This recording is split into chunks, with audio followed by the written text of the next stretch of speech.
Urge, des autos de diplomates russes vandalisées, l'ambassade russe à Kiev s'apprête à riposter. Le Français ont nommé la personne la plus importante de la Ve République. Le fondateur de la Ve République en France et son premier président, le général Charles de Gaulle, a été désigné comme la personne la plus importante parmi les présidents et premiers ministres du pays au cours des 60 dernières années, selon les résultats d'un sondage.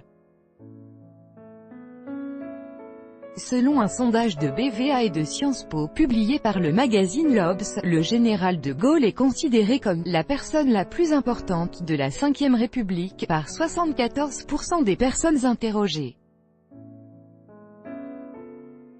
Derrière lui, l'ancien président du pays François Mitterrand, qui a obtenu le soutien de 49% des personnes interrogées.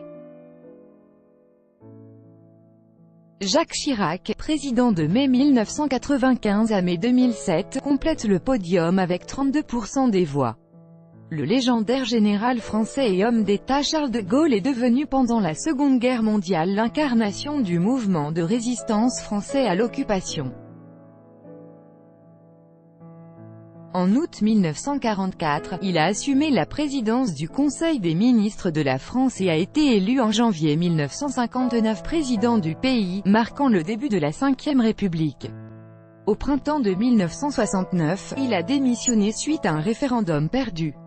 Le général de Gaulle est décédé en novembre 1970.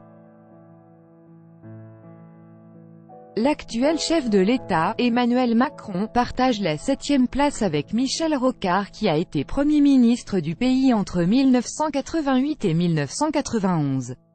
8% des personnes interrogées les ont désignés. Le prédécesseur de Macron, François Hollande, n'a obtenu que 3% des voix.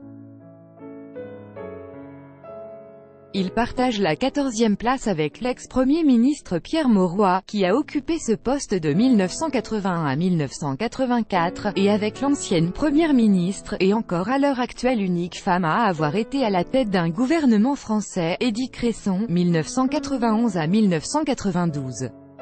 Les résultats ont été publiés à la veille du 60e anniversaire du référendum sur la constitution de la Ve République, qui a eu lieu le 28 septembre 1958.